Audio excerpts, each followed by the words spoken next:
we're so happy and privileged to be watching Slacker Agent Jay go through the refrigerator while we do this podcast. I stole a beer. We're here with Jesse from the Aggrolites. Hello. Yo. And speaking of hair, dude, I'm so psyched that not only are you an amazing singer with cool hair, but you're also a barber. You're a real go-getter there, Jeffro. From New York, buddy. Always has been. I got my license and became a barber, and it's nice because I get home from tour, I don't need to like stress out and try to go find some sales job that I'm going to quit in a month anyway. It's kind of like being in a social club, you know what I mean? I don't know how often you guys go to a barber shop or whatever. I really enjoy it, and I like the whole art of it, too. You ever do any mullets? I think I want to. Believe it or not, I do mullets all the time. Man needs a hookup. He does. We can just fit you right here. Right there. Now these young kids, it's sticking with because I'm doing mullets at least once or twice, maybe a week. Damn. And you got good hair. You got that. Thank you. Got It's that coconut curly oil. hair. The coconut oil. Put the coconut oil in the skin. And I wonder if that'll curl mine up. Probably not. You use pomade? Yeah, I use like water-based pomade. Nothing Pomade. special, but the coconut oil looks good. Coconut? Dude, it works wonders, You man. look tropical, man. And I'll tell It's you like a an story. island boy. I just put some on my skin. I learned that from a very close friend of mine who just recently passed away, Greg Lee from Hepcat. Oh. R.I.P. And yeah, man. But he actually was the one that turned me on to the whole coconut oil thing. Shout out to Greg, man. Yeah. I want to hear about you playing with Tim Armstrong. Oh man, that's France. a long ago. 2004, I believe, is when we did it. You were his backup band. We were his backing band, yeah.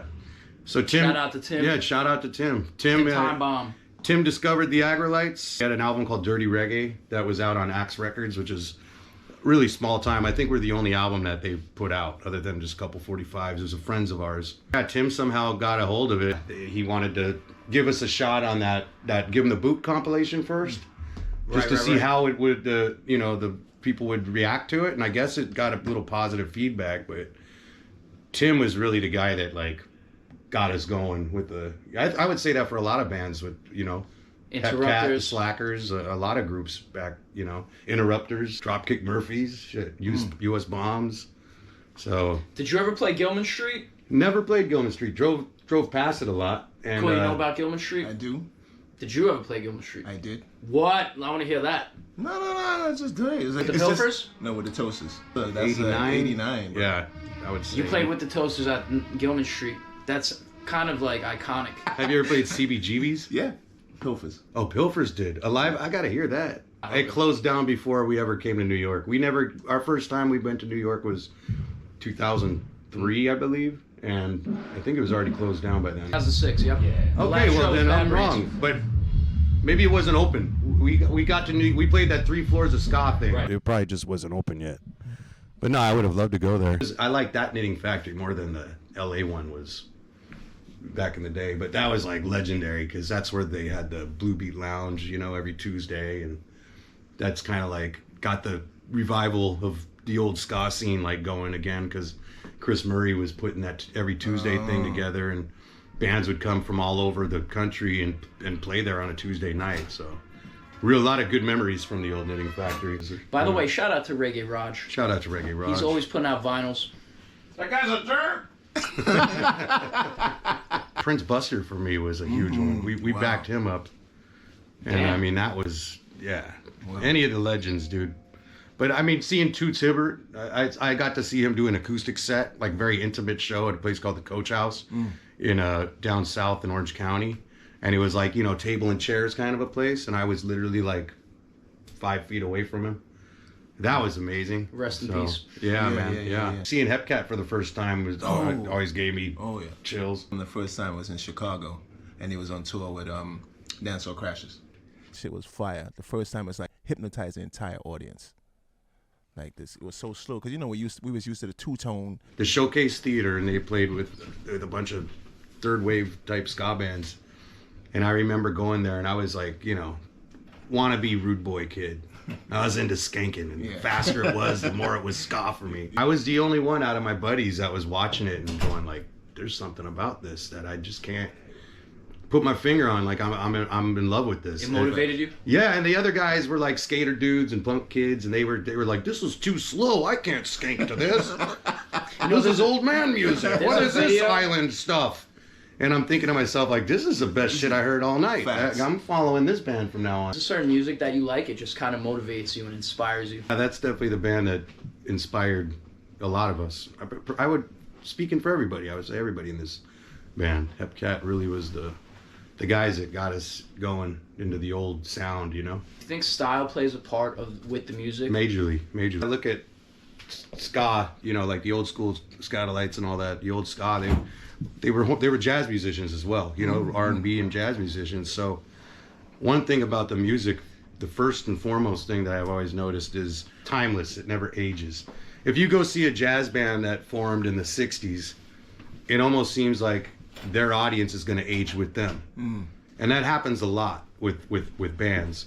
But the Aggrolites, I mean, they started in the, early 60s. I was a teenager. I was 13, 14 years old watching a bunch of dudes in their 60s playing. That doesn't happen all the time when you're a man in his 60s. True. And your audience is freaking, 18-year-olds. And that's freaking awesome. Yeah. Second off, I think a lot of people get into the music for other reasons. Like you said, I mean, fashion, it's like a cool thing. You got the whole, there's people that are into scooters and Limbrettas. So if you're into the whole motorcycle thing or dirt bikes, you're going to fall in love with something having to do with that. If you're into the records collecting thing, that's a really cool thing to start collecting is Jamaican music because it's so rare. If you're into DJ music like techno or hip hop or any of that, I mean, you can listen to dub. It's just all that stuff. And then the Fred Perry look and the whole Rude Boy and skinhead and the whole fashion thing. There's got to be a lot of young girls that probably fell in love with the way that Rude Girls looked and was like, I'm going to start wearing little bobby socks and that got them into the music, you know what I mean? Well, so I would say California has that like locked as far as definitely, fashion. yeah. Aggrolites, when I first got onto you guys, you're all wearing black. It's a style. Right, it's a statement. It's a statement. And it's easy. I mean, is it easy?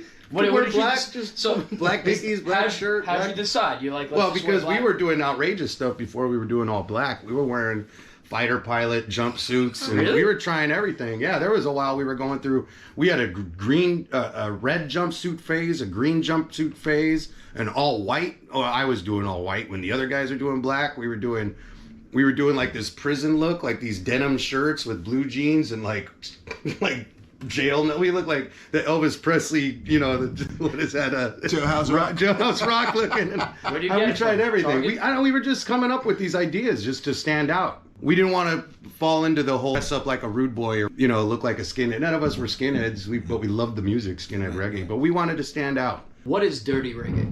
Dirty reggae, it's just pretty much what the whole band was calling it. When we were describing it to each other in the studio, speaking word of mouth to each other, we would be like, "Oh man, that Simrup record is so like gritty and dirty sounding. It's got that grit." That was the way that we described it. And by the time that we came to doing the album, it was like, you know what? We've been calling this thing dirty reggae. We're not skinhead reggae band.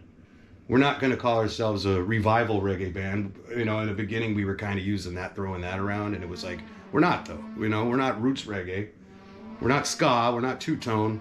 Let's kind of just create our own thing. Let's call it dirty reggae and see if it sticks. It stuck. And it stuck. It was cool. 23 years later. And I mean, we really threw it out there a lot. I mean, we called the album that. We chanted over and over in a song. We spray painted it on everything. We wrote it on all our t-shirts. So it was like. Great marketing. Yeah, it was like, let's stick this in. And with the hopes of like, you know, maybe down the line there'll be other bands around the world calling themselves dirty reggae bands. And sure enough, there's kids in Europe with the title of dirty reggae. Ragacore? Oh yeah, Ragacore. That's a cool one. Explain Ragacore. It's the fusion of ska, reggae, jungle, dubs. What else we do? Hip hop. Nice. Everything in there. Anything that's New York. Ragacore. I was thinking like hardcore, like Agnostic Front. Well, funny enough, you see the heavy part in there? It's definitely hardcore. That's cool, man. Murphy's Law and all of that. Yeah, I like that. That's cool. That's how it sounds. Shout out to Jimmy G. Yeah, to Jimmy. big time. Murphy's Law. Definitely. Facts. See, the whole Jersey thing was like is ode to New York. We all wear jerseys out here, and it wasn't about I don't dress ska. You know, that's something that I always respected about the East Coast, though. Like talking with the Slacker guys a lot, with Vic, especially. I love Vic, dude. it's always saying things like, yeah, you guys, your scene over there, you guys are always so well dressed, like you were just saying. Or you guys knew the music. You guys really studied it. And when you played it, you didn't. But you guys grew up with a lot of Jamaicans. We didn't. You know, we're LA. We didn't have that kind of side like New York does. So you guys kind of already just grew up with it. So it really wasn't the look. It was just kind of in your thing. I think it was cool how the East Coast really was just, they were still making, you guys have been making your own music and just making it your own since the 80s. You know, and the look too. Big respect to the East Coast. But I'm gonna tell you, there ain't no sunshine like California sunshine. Hey, it rains every weekend nowadays. Saturday comes and it just decides to start pouring for the last 8 weeks straight. Oh, it's really? sunny all week when you're stuck at work, but once a weekend comes, When you're barbering? Yeah. When I was going to that barber school, I was going with a bunch of 19-year-old kids. I was the only 41-year-old man in the school. Asking me about my band, and I'd be like, "Oh, I'll give you a CD," and they're looking at me like, "What the hell's a CD?" You played with the dude from the Specials. Yeah, Linville. So did Roger. Roger engineered and produced a whole song, and that was probably the biggest thing I've ever done in my life, honestly. We're doing the Supernova again. We're going to be backing up Roy Ellis of Cimarip. So it's, yeah, we're going to be, it's not going to be the Aggrolites. It's going to be Skinhead Moonstomp, you know. It's going to be us, yeah. Yeah, we're putting our boots and braces on for that one, right, Raj?